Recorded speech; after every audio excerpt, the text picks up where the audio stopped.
mask and jacket worn by Anarchy, a.k.a. Lonnie Machin. I wasn't even a cop when this kid tried to hit Gotham. No one's seen him since. No one knows where they're keeping him. I guess the government don't like anarchists too much. One tactical visor, worn by Gotham's newest mystery man, the Arkham Knight. I think Batman knows more about this guy than he's letting on, but I'll ask him about it some other time. One stuffed bear and a canister of Titan formula, owned by Bane, a.k.a. Unknown. We had to let Bane loose after the Arkham City fallout. Guy was messed up anyway. Serious Titan withdrawal. My guess, he's off somewhere getting clean, and he's not going to be happy when he comes back. One hell of a lot of money, stolen from various Bank of Gotham branches across the city. I'll count this when I get time. One black mask worn by Black Mask, a.k.a. Roman Sionis. Sionis never really recovered from the night of the Black Gate riots, the night Joker showed up. Roman was an old-school gangster.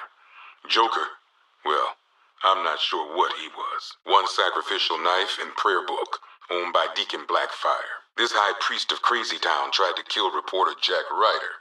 Just another religious nut complaining about media bias, I guess. One Arkham Asylum branded shock collar, worn by Killer Croc, a.k.a. Waylon Jones. We found this thing in the sewers under Arkham City, and that ain't good, because it was supposed to keep that bastard under control. One rifle and 2 wrist-mounted guns, used by Floyd Lawton, a.k.a. Deadshot.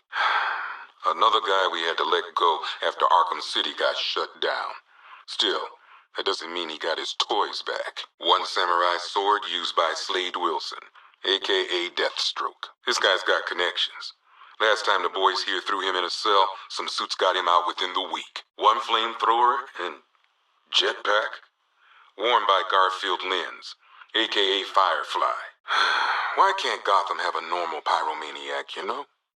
Why does ours have to fly? One freeze ray, used by Mr. Freeze, a.k.a. Victor Freeze. We, had to stop playing with this after the commissioner caught us making ice cream. Freeze has kept quiet since leaving Arkham City. Maybe Batman finally talked some sense into him. One modified flare gun. One machine gun haphazardly duct-taped to a grenade launcher. And one good old-fashioned baseball bat. All used by Dr. Harleen Quinzel, a.k.a. Harley Quinn. Without Joker around, Harley took over the clown's old gang. It was never gonna last. One laughing gas grenade, one snare trap, and one baseball bat. All used by Dr. Harleen Quinzel, a.k.a. Harley Quinn, during a recent assault on the Bloodhaven police station. From what we gather, Scarecrow sent Harley to break out Poison Ivy from the lockup in blood. One vial of Titan formula.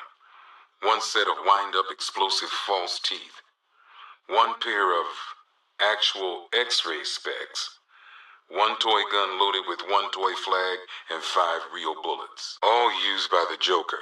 No known alias. It's one hell of a toy box.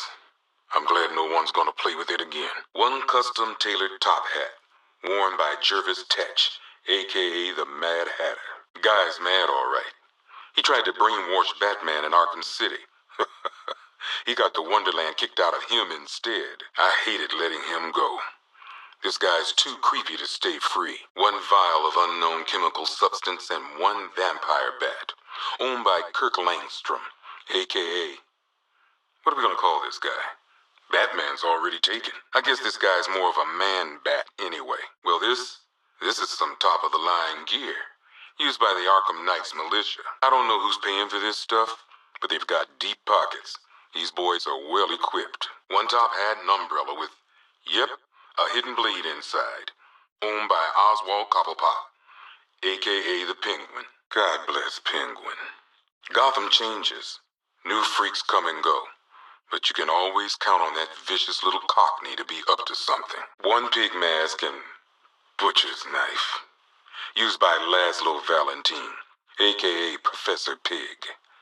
This guy's new. Mutilates his victims in order to make them perfect.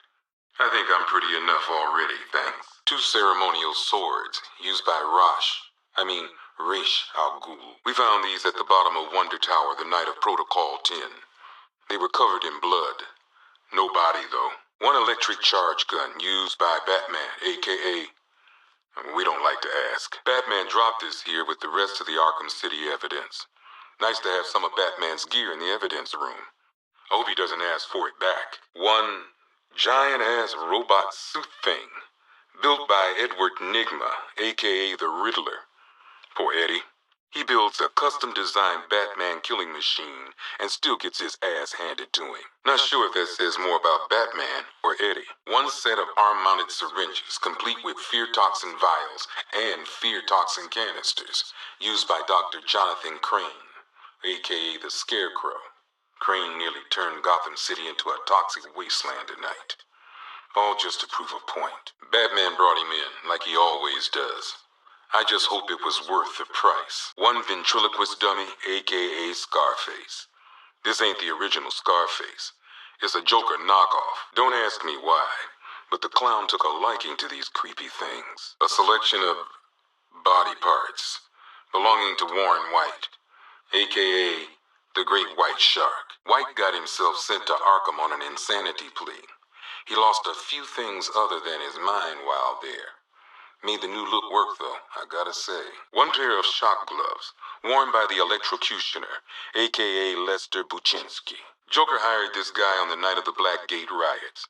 And then he killed him. I heard Batman borrowed these for a while before handing them in. I guess he prefers beating up punks the old-fashioned way. One energy cell, property of Stag Enterprises. You'd think Stag would have enough money not to strike deals with scum like Scarecrow. Well, not anymore. This won't be the only thing we confiscate from Stag Enterprises after tonight. One ceremonial sword owned by Talia al Ghul. Miss al Ghul was a wanted terrorist and an associate of her father, Raish. But Joker got to her before we did. From what I hear, Batman put this blade to good work after she died. One rocket launcher, acid damage coin, and twin semi-automatic handguns. Used by Harvey Dent, a.k.a. Two-Face. I hate booking in Harv. Guy's messed up, but you still see pieces of the man he used to be. And then he flips that coin and turns on you. One Tommy gun, used by Peyton Riley, a.k.a. the ventriloquist. Or maybe the gun belongs to the puppet. I never really understood what's going on there.